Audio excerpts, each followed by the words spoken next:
Hébreux 11, verset 30.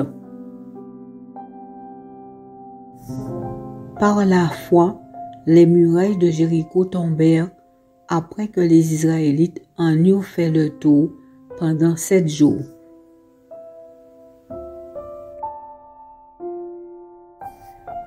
Deux Chroniques 20, versets 1 à 30.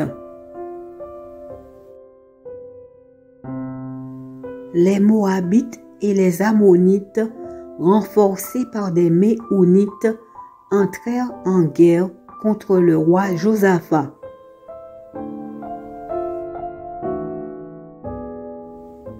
On vint l'annoncer au roi.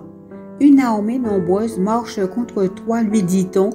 Elle est venue depuis l'autre côté de la mer Morte, du pays d'Édom, et se trouve maintenant à Assasson Tamar, c'est-à-dire en Guédi. Pris de peur, Josaphat décida de consulter le Seigneur et imposa un jeûne à tout le royaume de Juda. Les Judéens vinrent de toutes les villes du pays et se rassemblèrent pour implorer l'aide du Seigneur.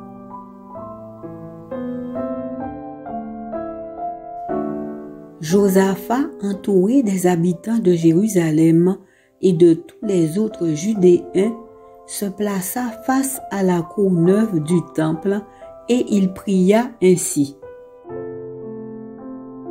Seigneur Dieu de nos ancêtres, c'est toi qui règnes dans le ciel et qui domines toutes les nations.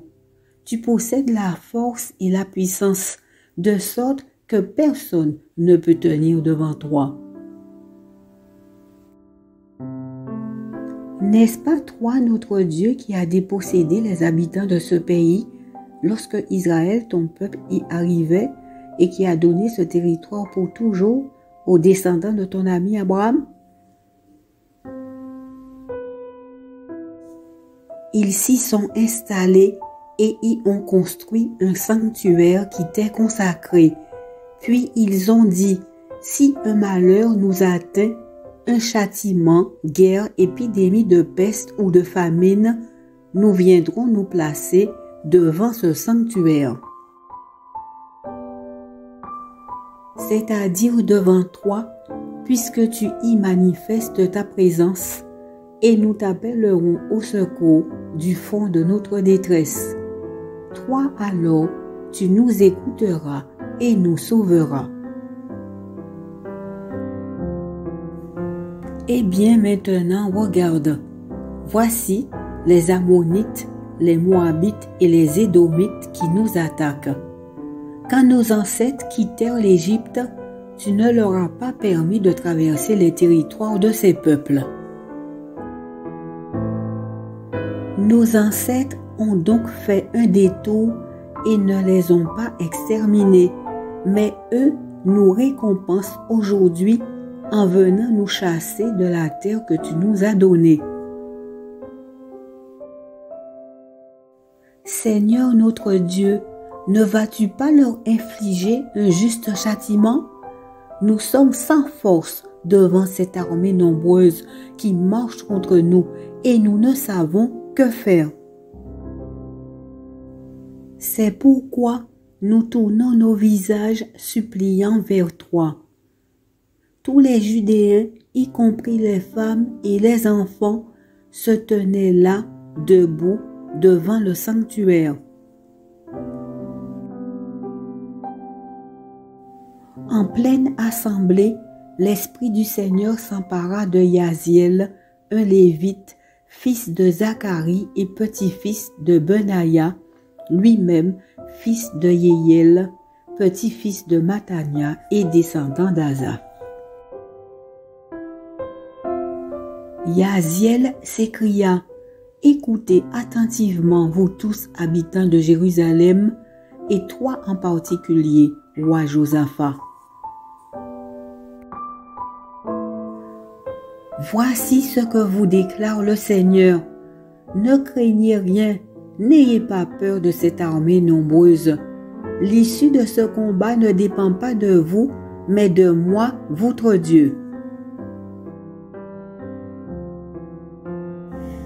Demain, vous descendrez dans la direction de vos ennemis qui sont en train de monter par la côte des fleurs. Vous les rencontrerez à l'extrémité du ravin en face du désert de Yérouël.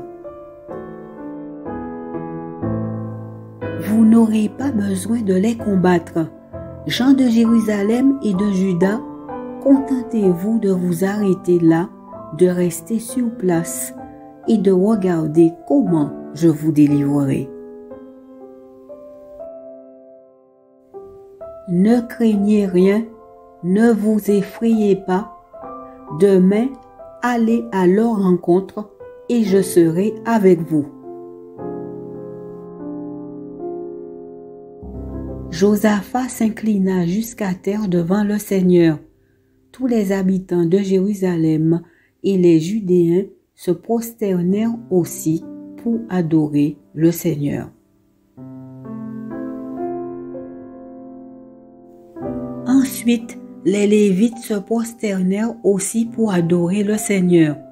Ensuite, les Lévites des clans de Kehat et de Coré se relevèrent et acclamèrent à pleine voix le Seigneur, le Dieu d'Israël.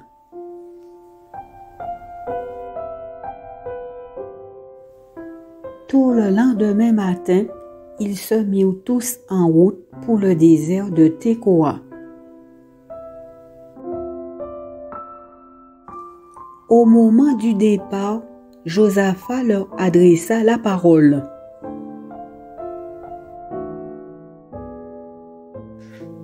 Écoutez-moi, gens de Jérusalem et de Juda. Ayez confiance dans le Seigneur votre Dieu, et vous serez fortifiés.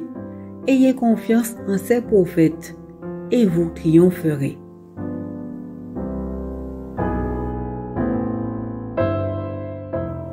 Au moment où ils entonnèrent cette joyeuse acclamation, le Seigneur jeta la confusion dans les rangs des Ammonites, des Moabites et des Édomites qui marchaient contre les Judéens, et ils se battirent entre eux. Les Ammonites et les Moabites commencèrent par attaquer les Édomites, et ils les massacrèrent jusqu'au dernier, après quoi ils s'exterminèrent les uns les autres.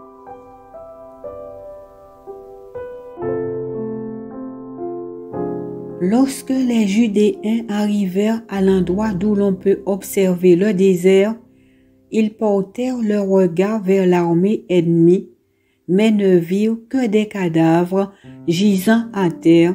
Il n'y avait pas un seul rescapé. Le 4e jour, ils se réunirent dans la vallée de la Beraka. C'est là qu'ils remercièrent le Seigneur.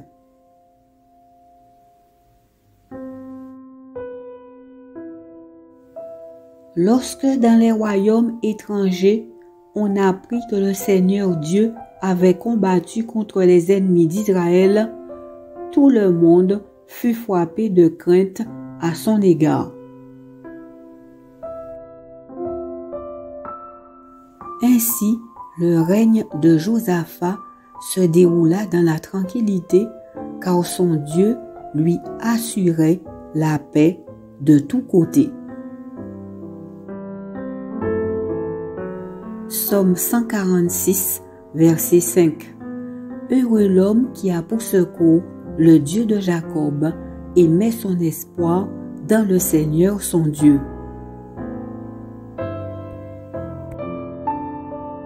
Psaume 147, verset 5. Notre Seigneur est grand, sa force est immense, son savoir-faire sans limite. Psaume 145, versets 18 et 19. Le Seigneur est proche de ceux qui l'appellent, de tous ceux qui sont sincères en l'appelant. Il répond aux demandes de ses fidèles, il les sauve dès qu'il entend leurs appels. Psaume 66, versets 19 et 20. Mais voilà, Dieu a écouté. Il a été attentif à ma prière. Merci à Dieu. Il n'a pas écarté ma prière, il ne m'a pas privé de sa bonté. Psaume 138, versets 7 et 8. Si je dois vivre au cœur de la détresse, tu me maintiendras en vie malgré la colère de mes ennemis. Tu avanceras la main, ta main droite me sauvera. Seigneur, tu feras cela pour moi, toi dont l'amour n'a pas de fin.